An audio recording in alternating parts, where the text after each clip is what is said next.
So I just thought of making this video mushure mekunge ndichitsvaga zvidhina ndichitsvaga futi bhirida kuZimbabwe. Zvinhu izvozvo zvazvitori difficult kuwana. So ndatirega nimboita this video. Vanhu vari kuZimbabwe vari kuti hanzi mabasa hakuna. Yeti tiri kutsvaga vanhu vanovaka, tiri kutsvaga zvidhina, tiri kutsvaga zvinhu zvakawandisa zvatiri kutsvaga but hatisi kuzviwana. Mabasa kuvako ariko kuZimbabwe, but you find out kuti inyaya yekuti hakuna maplatforms o vanhu havasati vaziva maplatforms ekumaketa o ekuzvimaketa nawo. Because I remember there was a story musikana wokwaShelton akainterview, I think nana Shelton achinzi ari kutsvagirwa basa. Munhu iyeye akazopedzisira awana mabasa akawandisa. A lot of jobs. Even mukatarisa vanhu vanobetserwa naStandmaster. Vanhu vaya vanopedzisira vatowanirwa basa nevanhu vakawandisa vanachiti andipe hako munhu iyeye ngauye azondishandira. Munhu anogona kutowana mabasa 10 but vanhu vari kuti kuZimbabwe hakuna mabasa. So it's just that iwewe you are in your house. Makangorelax uri mumba mako. You are not putting yourself out there online kuti uonekwe kuti kutsvaga basa. So I think ndo pari kufira nyika yedu ipapo pakuti network providers edu ari kudhurisa data. Therefore vanhu vedu havana data rekuenda painternet. Vanogona data rekuenda paWhatsApp but repa internet havana data iroro rekuti vazviadvertisewo. Tichida paGumtree Zimbabwe kana paFacebook Market tiwanewo maservices ezvinhu zvakasiyana siyana zvekuti ndiri kunoku ndinokwanisa kutenga chinhu paFacebook Market kuZimbabwe, ndokwanisa kutenga chinhu pamaplatforms iwaya. But honestly, like I said, ndanichitsvaga bhirida izvizvi ndakaposta mumagroups akawanda paFacebook. Handina kumbowana munhu akambouyawo kuinbox kwangu achiti ini ndiri bhirida ndinovaka zvakanaka. You will find kuti papost pako ipapo vanhu vanenge vachitongokomendawo havo zvinhu zvitori different from what you are asking. But one or two people vanogona kuuya kuti ai ndiri bhirida. What alright, ndipe namba dzako ndikuinbox kuti handina WhatsApp.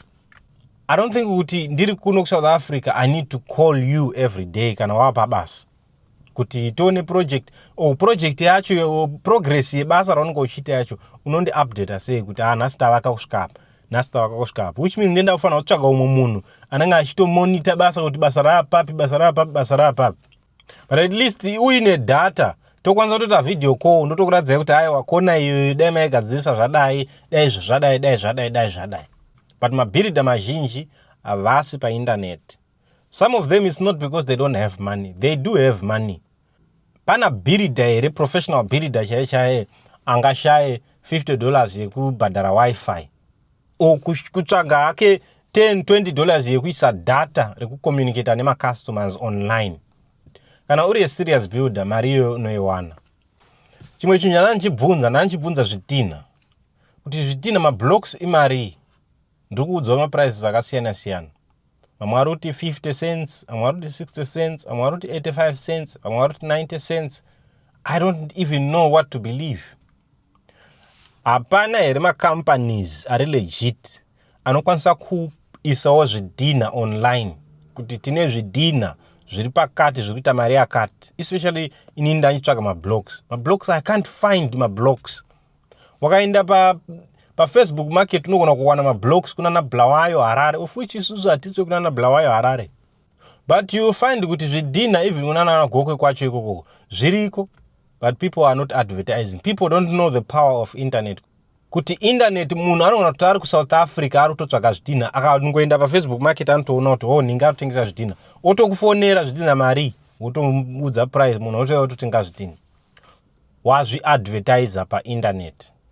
So I'm seeing an opportunity already. I'm seeing already zvinhu zvekuita ndasvika kuZimbabwe kuti alright, kuti vanhu vari kutambura kutsvaga mabhirida, vanhu vari kutambura kutsvaga vanhu vanochera mugodhi. Nanchibvunza even vanhu vanochera mugodhi, handina namba. Nditsvaga vanhu mabhirida, ndatoine wiki handina kumbowana bhirida wokuti andisenderawo basa rakamboita. So handifungi kuti ndingangopa munhu basa. Hauna mbondiradza basa rakaita ndongokutrust ndoti hawe yazovaka because wanditi uri bhirida. Ndida kutomboonawo basa rawakaita ndoona ruoko rwako then ndozokuti uya uvake because ndaona kuti unoita sei unovaka. So for those of you vanhu vari kunana Gokwe uko, I'm going to be your guy. Ndasvika kuGokwe.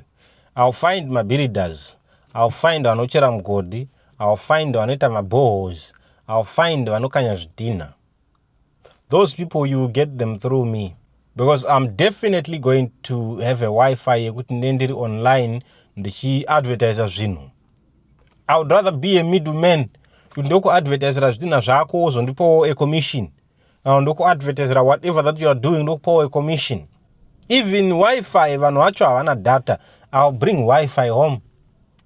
Vanoda uya uzoconnecta, maybe ndichaita ka-internet cafe or something. Yeah, that's better. Because vanhu vari kugarira mari, imari, that's an opportunity right there. So imagine vanhu kumamisha kuyakwe. You can create your own kind of like a cinema. Chiradza vanhu ma-YouTube videos.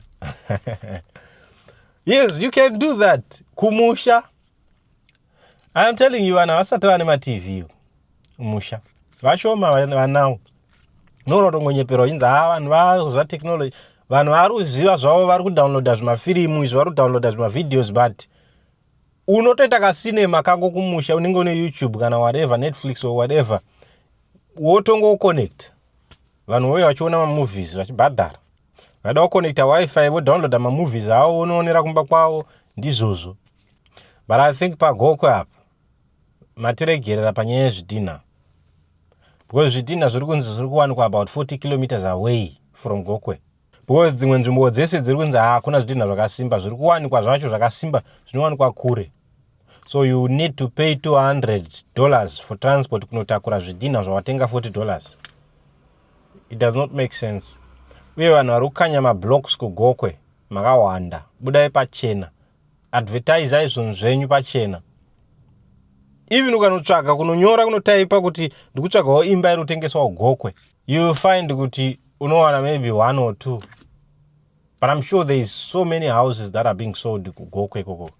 So I think what I'm going to do, I'm going to be a real estate agent to Zimbabwe.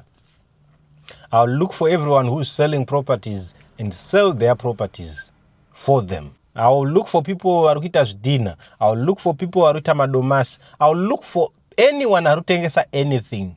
Inini ndindendri broker renyu inini. Ndindendri middleman. I'm going to be your middleman. So if you are from Gokwe and you are not subscribed here, I don't know what you are waiting for. Please buy a subscribe button because you're going to see a lot from this channel. So my network providers in Zimbabwe, tichipisirewo data, tichipisirewo Wi-Fi. And I'm sure it's not about kudhurisa zvinhu kuti muite mari. Mukachipisa zvinhu munowana ma-customers akawanda, zvinongokuitisai futi mari futi.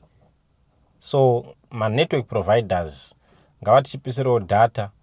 I know kuti Starlink from outside yakuuya ndoyo yakutotichipisira Wi-Fi. But Starlink anytime inongotadza kuwirirana neZimbabwe yotopula out. So tirikuda vanhu vemuZimbabwe, ma-network providers emuZimbabwe, kuti musachallenjiwe nema-outsiders, imimi tiprovidirewo ma-services ari cheaper. Basa munoriwana still.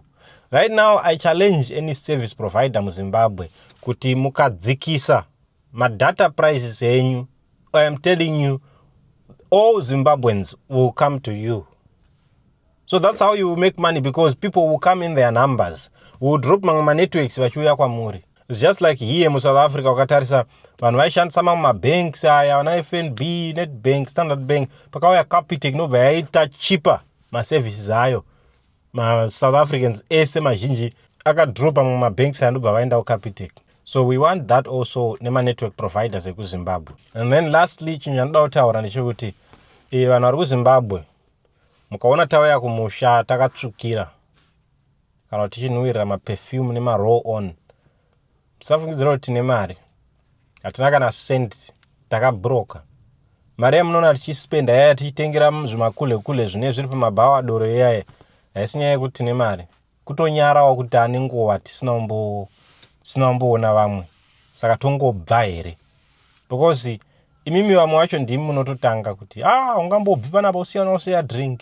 Saka nekunyarawo tinozongosiya drink, but to be honest with you, mari dzaya dzakashandwa for many years. 2-3 years munhu achiseva $1,000 yekuti auye kumusha.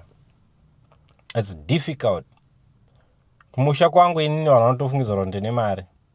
Pano mumwe munhu akatombondiona 2017 ndadzokera kumushaka, ndaona Peter anga akatsvukirira zvikuita murungu iyeni.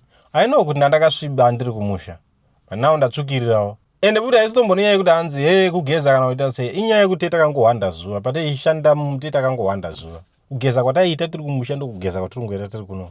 But I know pane mamwe pataizopedzawo wiki kumushawo. Kumusha taizopedzawo wiki machingogeza makumbo chete kuti musazadze mablankets shena. But anyway, kana mationa tauya, please, hatinawo mari, takatobroka ipo paya. That's the honest truth. Proof yekuti takabroka munoziva kuti munoiwana sei. Tarisai kuti kubva zvatakaenda kuJoni chii chata-achieva, chamuno admire, chamunoti ichi a-achievawo ichi. Kutsuka ikoko ndo kwamune muchiti nekupfekawo tu hembe. But hembe dzacho dzati ichipfeka idzi ndedzekupepu idzi. Nana Mr. Price hadzitombodhuri. Ihembe dzema$5. But imimi because munobhiga zvinhu zvekudiaspora too much, mafungidzira kuti kupfeka maoriginal. Yeti tiri kutenga hembe muBelleville, kutenga hembe kumaSomalian. Ukatoenda kuZimbabwe zvinotoona munhu akuZimbabwe akapfeka lebo, akapfeka chinhu chakasimba. Wakatopfeka hembe yebrother yako so uri kuZimbabwe unonzoti akapfeka mucheka pana. Asiyana nehembe dzekuAckermans. Asiyana nehembe dzekuPick and Pay clothing.